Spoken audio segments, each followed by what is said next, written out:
Hello, friends. Welcome to the Forward Think Tank podcast, a place for sharing stories of hope, inspiration, and wisdom on all things holistic health.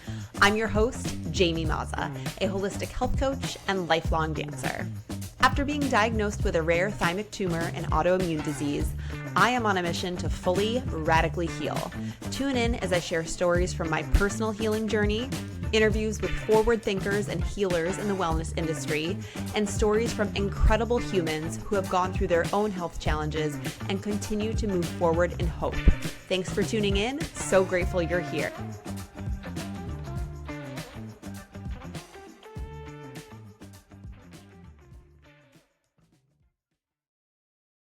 Hello, and welcome back to the Forward Think Tank. I am here today for another solo episode, and today I want to talk and touch a bit more on the topic of mental health. I think one of the questions I get asked most frequently is, Jamie, you seem like you're doing great. How are you staying so positive? You're so inspiring. So I want to dive a little bit deeper into that. And if you've listened to previous episodes, you know I've shared a little bit about my journey with my own mental health over the years. It certainly hasn't been something that has always been strong, nor has it really been easy for me. But I do believe that I have done so much work leading up to getting this diagnosis a year ago. And I think I had shared in prior conversations that if this had happened to me even 4 or 5 years ago, I would probably be in a dramatically different place and different mindset than I am right now. And I also know that receiving a diagnosis or being told that you have some sort of chronic health condition like this can be really hard to hear and hard to navigate and hard to handle, especially because I think it's only natural as a human being for us to go inward, ask ourselves a lot of questions, try to figure out where this came from. Worry tends to set in because I think we realize in those moments that we are not immortal. We don't really know what the future holds for us. And I think for me, that was a kind of a hard pill to swallow because I've always been a planner. And years ago, when I actually worked for my dad coming out of college, I took a strength finder test. And one of my top 5 strengths, be it for better or for worse, was a futuristic thinker. And I think in my teens, I definitely found that to kind of work against me because I was always thinking about the next big thing and always thinking about how I had to do more and comparing myself to other people's journeys. I wasn't making enough happen, or I would doubt myself a lot, or I just never thought that I was good enough, but I would always worry that I wasn't going to get to this ultimate place. Fast forward a little bit more into my journey when I started to become a health coach, and that shifted things a little bit for me because I was so focused on helping other people in their journey. And at the same time, because of the nature of my nutrition school, where we looked at not just what you're physically feeding yourself food wise, but what they actually called primary food was, the food for the soul. So that was food for the mind, movement, developing a better relationship with yourself, finances, like spirituality, all sorts of different aspects of your health that can play into how you're feeling as an overall human. So while I coached people in my early to mid 20s through a lot of this and their burdens or challenges with their own mental health, it also allowed me to work on myself as well. And if you heard the episode last time with my husband and I, he got to a point pretty early on in our relationship, or maybe had already done some of that work at that point, where he really did a lot of self-development on him. And he found Tony Robbins to be hugely impactful and really clicked with him. And I remember him sharing that with me when I was kind of going through my own, like, what am I doing with my life? Where do I want to take my career? Where are we going when we got more serious? Like, where do we want to live? All these things that felt so final. I always thought that any major decision that I made had to be so set in stone and I could never change my mind. I remember my dad actually saying to me at one point when I was really struggling after graduating college and didn't know where I wanted to go with my career, if I wanted to pursue grad school, he was like, Jamie, take it easy. You can do anything with your life. It doesn't have to be so narrowly focused on going back to school for psychology, you could do anything. You could drive a bus, you could, become a teacher, you could, I don't know, like make your own product line. You could do whatever you want. And the thing is, you can always go back and change your mind. And no matter what, I will still love you. I happen to have a really awesome dad. We have a very great relationship. So hearing that from him, it was kind of like, oh my gosh, you're right. Like I'm putting so much pressure on myself that it's totally disabling me from making a decision when in the grand scheme of life, I've looked at so many people who have been able to pivot when they're unhappy, whether that's in a career or a relationship or, another aspect of their life where they're living maybe, or, how they're feeling, they're able to pivot and make change. And I don't think I realized it at those moments in the past at that time that that's what was happening. They were just able to pivot, make change, and keep going. So for me, I kind of spun my wheels often in my 20s and thought back on the past and wished I could change things, and that really led me into a downward spiral of depression. And then I'd get all worked up thinking about the future, and it would make me anxious. And there is a quote that resonated with me when I saw it in my 20s and has stuck with me all this time, and I thought it was just so beautiful and so simple. When we are anxious, we're living in the future. When we are depressed, we're living in the past. And when we are truly present in the moment, we're able to be at peace. And I think with this diagnosis, I remember receiving the news and almost kind of like rejecting it and putting up, the blinders or, my barricade or my protective mechanism in the hospital. And that's probably like the defiant piece of me. I've always had a little bit of like resentment or a little bit of apprehension, I guess, to the modern medical world. And I think this started back when I was like in my teens and early 20s and experienced a lot of breakouts, and they would give me all these medications and nothing would ever really help. So it's kind of like we're just band-aiding the problem. And that was just always a gut knowing that I had of mine. And it wasn't until I did more work in my career as a health coach and got to understand things like the gut and the connection between the gut and the brain and how that can make you feel really great mentally or really poor mentally, and how that could also lead to skin health and different conditions showing up on your skin. So it wasn't until I connected the dots in that way, in a more holistic way of living, that I really knew that that medication was just band-aiding the problem. But there was just always a lot of like, less is more in terms of medicine, and I don't need all of that. It's not necessarily helping my body to heal. It's just kind of band-aiding the problem. So when we were in the hospital almost a year ago and got that news that there was a really giant tumor inside of me, it was a very out-of-body experience. I didn't actually believe it to be true, even though we did tests to show that. There was a big piece of me, and I know I've said this multiple times, but just to reiterate it, there was this big relief almost, because call it God or my angels or, my spiritual guides, whatever guidance from above that was bigger than me. I had this overwhelming feeling of, okay, yeah, here's what it is. Here's what's going on right now. And you're going to get through this. It may not be easy, but you're going to be okay, and you're going to share this journey. And as I'm sitting here talking about this, I have to just remind myself that I'm still actively going through it. This is not in the rear view mirror at this point. I'm still actively going through treatments and doing holistic things to help my body stay in a really good place. But I do feel blessed to be feeling as good as I'm feeling, and I'm trying to hold on to that. So when people ask me how I'm doing so well, how I'm maintaining a positive outlook, here's the thing. I could either dwell on the fact that there is something going on with my health and that it could be scary and that tomorrow's not promised.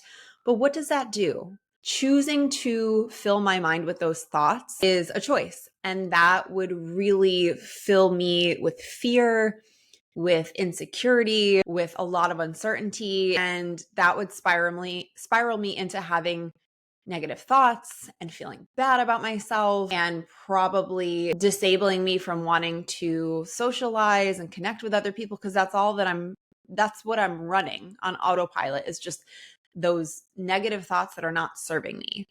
But instead choose to, kind of dismiss that and quiet that noise a little bit. I'm a human being, right? So there are times where I have those thoughts and I notice and I catch myself feeling like crap. And I try my best to change the narrative. And as Nick mentioned in a conversation that we had in a prior episode, he is very much a glass half full kind of guy, but he always asks himself, what is good about this situation? And there were so many moments where he said that to me in the beginning of all this, where my nervous system was just really shook.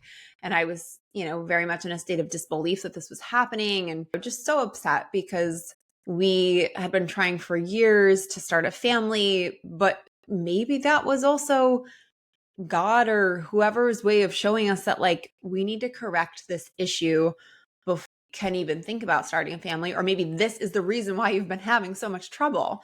And so he would often ask me what's good about this. And in the beginning, I had a really hard time hearing that because I couldn't think of anything good. All I could focus on was just the overwhelming sense of like how crappy it felt. But we also started to keep track of all the beautiful little glimmers and miracles and feelings of hope, whether it was the wonderful nurses and doctors that we got connected with, or getting some positive news, or staying in that lavish hotel, that lavish hospital room. See what I'm saying? It was really that nice. Or just, little mini moments of feeling good. And I think no matter what you're going through, whether or not you are faced with a diagnosis or some sort of health challenge of your own, somebody who is, or you're just navigating through day-to-day life, struggling with your own mental health, I think it is something, especially over the last 4 or 5 years, that has really come to the surface for so many people. We have to remind ourselves, and I would often this talk, especially on social media. I used to do, for anybody who's followed me for that long, I used to do Tuesday tips for years, and I would have a little like 1 to 2 minute soundbite around some sort of healthy habit, or, some mental health related idea, or just different ways of thinking about things that would help people shift their mindset into something more positive. I would talk that talk, but I wasn't always walking that walk. And so this upending my life and really causing me to go inward so much. I mean, I spend a lot of time alone, some of that by choice, and some of that because I'm doing, different therapies every day. And speaking of therapies, I mean, I was thinking more so like IV type therapies and different types of like healing mechanisms. I go to acupuncture. I'm getting conventional treatment at this point right now, but I also go to therapy, which was huge for me. And that was something that my husband actually encouraged right after my best friend took her life. And around that same time, we also got the news that we were having some issues with my fertility. So it was like a double whammy. And I just remember feeling like such a shell of myself and so hopeless and so depressed, and like wondering if I was ever going to wake up from that fog. And all that was coming out of my mouth was negative, negative, negative, like every day.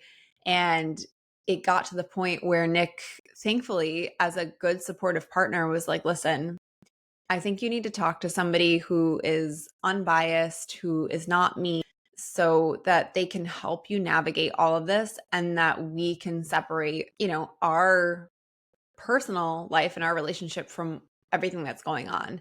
And that was a big wake up call for me. I found my psychologist, my therapist on psychologytoday.com. So grateful for that site. It allowed me to find not only like you can see pictures of people so you can see what they look like, which for me, just often like putting a face to a name makes it a little bit more real. It also had a really great profile on all the trainings that all of these therapists have. So I had set up a call with my therapist. It is like dating in a way, and it takes conscious effort and it takes time out of your day.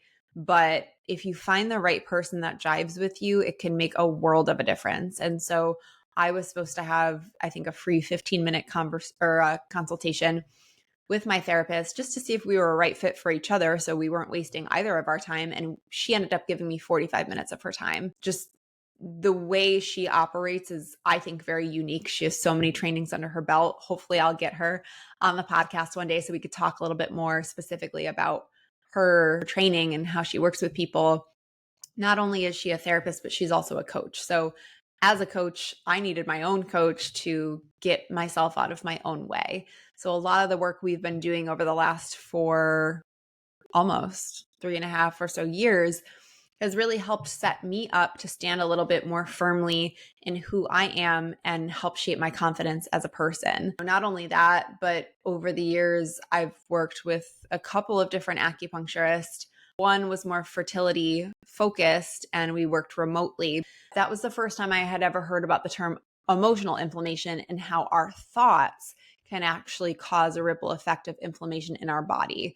And that really stuck with me because I was like, wow, there are so many times where I'm not even conscious of what I'm saying. My thoughts are on autopilot. And I have heard so many people over the years talk about how you are in the driver's seat when it comes to choosing your thoughts, but it was so hard for me to stop that constant train from going that it was really hard for me to catch myself and correct it. So a lot of the work we did in therapy really helped me get a better grip on that.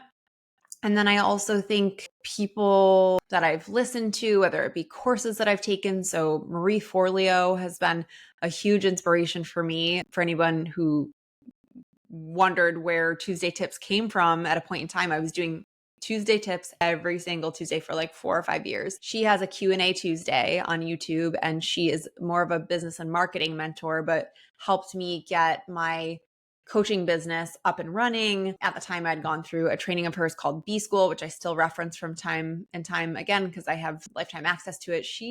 I just resonated with her deeply. She's incredible. She's very well spoken and articulate and has years of experience. And she brings so many different people onto her podcast and her YouTube channel and talks a lot about self-development. So she was a big inspiration for me. Gabrielle Bernstein also had her own journey with spirituality. She's written a lot of different books. One of my favorites, and it's the easiest read, is The Universe Has Your Back. I remember reading that and it just really shifting the way that I saw myself in the world, because there were so many times over the years, especially in my 20s, where I really alienated myself in my mind and thought that I was so different from everyone and they're climbing the corporate ladder. Why couldn't I figure my life out? But I didn't want to climb the corporate ladder. So it was an unequal comparison. Why couldn't I get my business started? Why couldn't I figure out my niche? Why couldn't I just have the confidence to put myself out there full time as a coach? So all these things that bubbled up to the surface. Gabby Bernstein was a big one for me. She has also created a lot of meditations. So talking about going inward, developing a meditation practice and really slowing down and connecting to my breath has been something that has hugely helped me this year. I think living where I live, right outside and at one point inside of Manhattan, there's just this constant energy that's drumming all around you and everyone. The hustle culture is something we would wear with pride, like a badge of honor. And it's oh, my plate is so full. I'm so busy. I'm so busy. I'm so busy. The more you tell yourself that, you're never going to have time for anything that brings you joy because you're too busy. I would have a full-time job and was coaching on the side and was teaching dance and had my relationship and also tried to manage my social life. And I have my family not close. So they were a 5-hour drive or a plane ride away. So all these things going on all at once. Meanwhile, me not feeling confident in what I was doing. And so just this dread kind of hanging over my head. But my point being I never really had time to shut out the noise. So developing a meditation practice has really helped me. It's helped me slow down. And when I was lucky enough to be able to take a big step back from the job that I was in, and I credit that a lot to one of my dear friends, Michelle, for being so understanding and saying, you need to focus on your health right now. That was not easy for her, I recognize, because I left my corporate job and jumped on board to help her with a wonderful small business here in Jersey City. But I had to prioritize myself. It literally forced me to focus on my healing. And I truly recognize and understand that there are so many people that have a diagnosis similar to this, where you have kids at home or you have a job that you have to continue to show up for full time every day. So very unique situation of mine, but it has given me a lot of time to go inward and a lot of time to slow down. So I used to be a very active dancer, running all over the place, probably clocking like 12 to 15,000 steps in a day. I was working out on top of that, like going to all my fitness classes. It got to a point where, well, one, I was walking around with one eye open. So it totally isolated me in terms of like social environment. But I was also in a state of like disbelief and honestly like embarrassment and shame for being this health coach that was unknown to my knowledge, had some really unhealthy things going on and some unhealthy habits. And one of those being like burning the candle at both ends.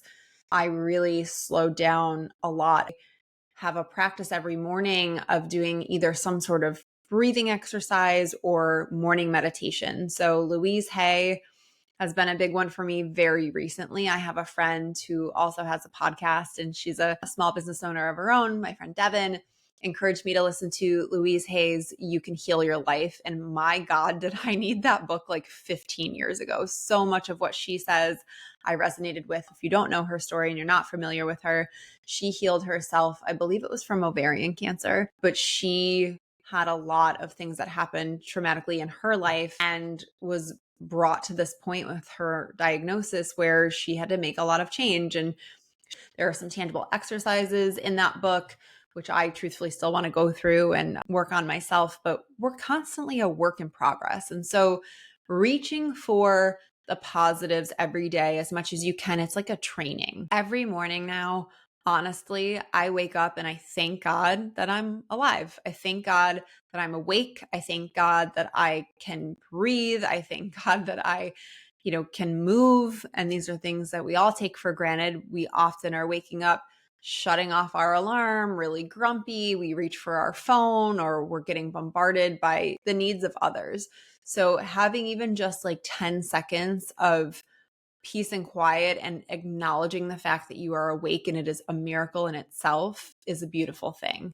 Giving gratitude for what is good. That has also been a lesson and something I do more often than not. Before I go to bed at night, I try to think of some things that went good in my day and just thank God for that. And whether or not you believe in God, I'm not here to like preach that to anyone. I think that has definitely helped me lighten my own burden because I used to put so much pressure on myself and be really hard on myself when things weren't working out, that it was all my fault and, just send myself into a downward spiral. But as Nick and I talked about a bit in our first conversation together, turning to something bigger than me and giving it to God or the universe or the angels or, whatever you believe in feels so good. It feels like I'm being supported. It feels like I'm not going through this alone because sometimes these moments can be really lonely.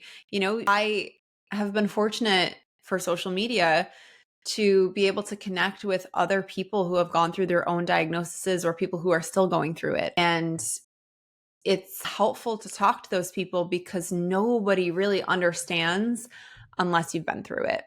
And I think that's often where loved ones come in and they're like, how can I help? Or they don't know what to say, or they feel like they might say the wrong thing, so they don't say anything. There's no right or wrong way to operate in this situation. There's really nothing that you can do or say, but just showing support and love and, showing up, I think is one of the most beautiful things and connects us as human beings. So yeah, giving gratitude, like choosing my thoughts. And that was something that I wasn't always good at, as I mentioned, but another resource that I've turned to in all of this. And I have to thank another one of my friends, Leah. She's a hypnotherapist and also a dear friend of mine here in the area. We've been close for years now. And when I started going through treatment in the winter, which was just, I had to really prepare myself for that because I was kicking and screaming and not wanting to go the conventional route. But as you'll hear, there are reasons why we chose to do things the way we're doing them.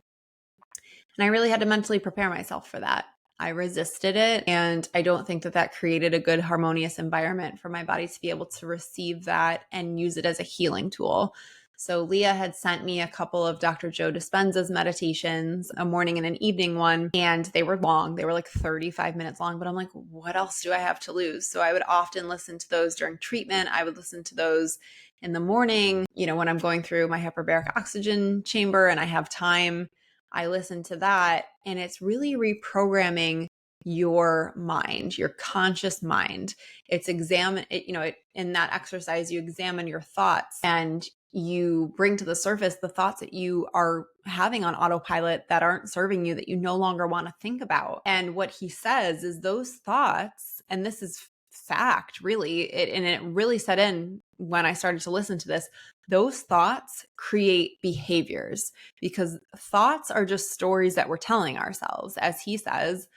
And it's true. Thoughts are stories we are choosing to tell ourselves on repeat that we then affirm as a belief. And when we have a belief about something, that shapes how we behave and how we act and things that we do or we don't do in our life to show up for ourselves or to sabotage ourselves. And then those behaviors really create and reinstill who we become. So when we have a belief that comes from a thought, that shapes our belief in ourselves, that shapes our behavior and how we go about our day. And that then reinforces who we become and how we show up for ourselves, how we show up in the world. So all of this as food for thought to say that I'm not always positive. There are definitely moments, and especially if you or someone is going through things like this, not every day is perfect. Not every day is a walk in the park. I'm still actively going through this healing process, and sometimes there are setbacks, and the setbacks are hard because I really want to picture myself fully healed at this point. I remember saying to my oncologist, okay, do whatever you want. Like I'm, not really on board with you, and I'm going to be healing this with my mind in the meantime. And they thought I was crazy.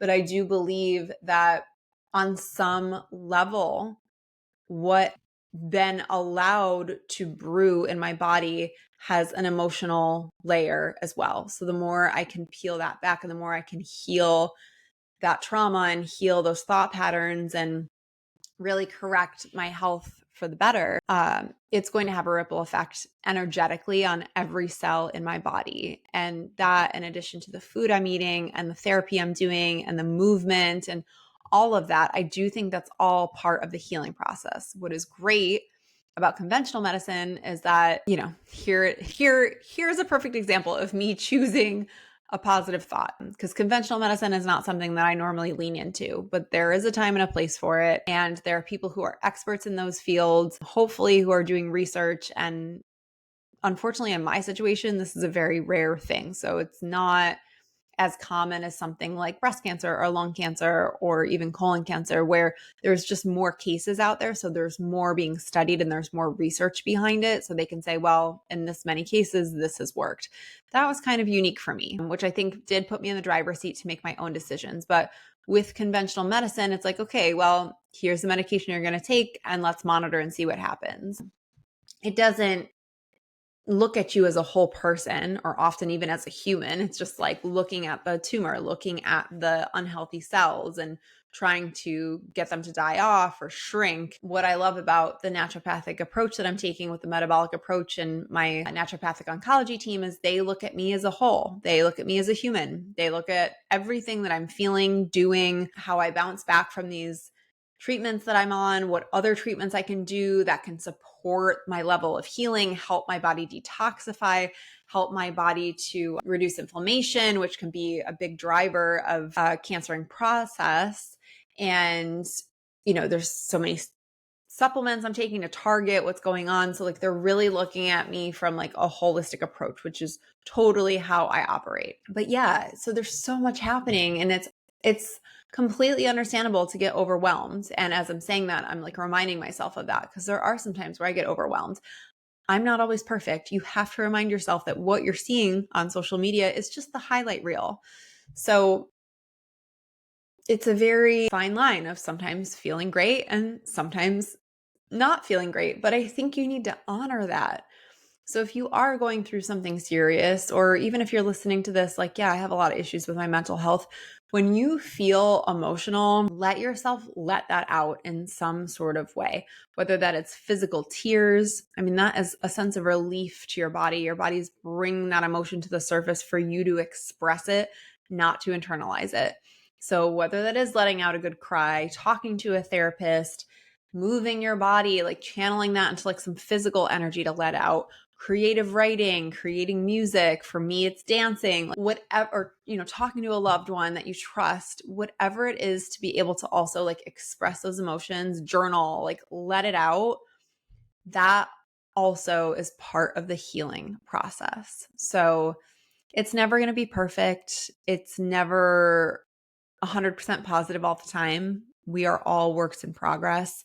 And I think the more that we can continue to examine our internal thoughts and ways of operating and figure out what's serving us and what's not, and be willing and open to course correct and do the internal work, the better we're going to feel. And I think we all deserve to have a support system in this. I feel very blessed to have other people going through different diagnoses with my naturopathic oncology team. And so Dr. Lori leads these weekly calls every week. And at first I was like, oh my God, how can I be part of these calls? I don't belong here. Like, I was in total denial. And as the weeks go on and we're all sharing our highs and our lows, and, sometimes we're really happy and we're celebrating, and sometimes we're crying and, just letting it out. It's been a really big blessing to have that support system. So I encourage you, if you're listening to this and you have some chronic health condition going on, to seek support, seek the right support. You'll know when you feel heard, and when you're in a safe space to share and not being judged. And I think we all deserve that. So I don't want to ramble on because I could talk for hours about mental health, and I'm sure I will in future episodes. I'd love to have a couple of friends of mine who are in that field to just continue the mental health conversation, because it's so incredibly important and something that's very near and dear to my heart. So thank you for tuning in. As always, if you appreciated this episode, please like it, share it, save it, make a comment, send it to someone you know and love who would appreciate it too. And as always, I thank you for being here. And what keeps me moving forward with my mental health is that every day I have the opportunity to bring joy to my life, to bring joy to someone else's life. And so when times are tough or the emotions are flowing, I feel them and I try to move through it. And then I figure out how to bring myself even the smallest amount of joy. And sometimes that's making a matcha. Sometimes that's going for a walk or FaceTiming with my nieces and nephews, doing a physical activity, like going out for a hike, getting dinner with my husband. It can look different every day. Sometimes it's taking a nap, like whatever it is you need to do for you. You are so worthy of that love and of that TLC. So don't forget it. And yeah, thanks for tuning in. I'll catch you soon. Do you believe in signs? I know that I do. I actually cannot believe that coincidentally, I happen to drop this episode on World Mental Health Day, a topic that is so important and near and dear to my heart, both personally and professionally. So if you listen to this episode and you are thinking of someone you love, or perhaps yourself, and you're like, yes, I could use some support around my mental health, around my healthy habits, around my nutrition, my lifestyle, I need some guidance, I'm opening up my coaching calendar to you. Take a look at the show notes in this episode. So you're in Spotify, go ahead and click on the show notes and you'll see some resources. You'll see a direct link to book onto my calendar for a free 15-minute coaching call to have some opportunity to talk about yourself, some of the challenges you're going through, and perhaps I can help you navigate. If you listen to this episode and you or someone you know is struggling with a serious episode or situation around mental health, I strongly encourage you to find professional support. While I do support people around mental health, I am not a mental health licensed professional. So please seek support. And if you need resources around that, I will plug psychologytoday.com, which is where I found my therapist. But whether you or someone you know is hurting or in need of help, please reach out, please ask, The whole world is here to support you. You are not alone. With all of my love, XOXO.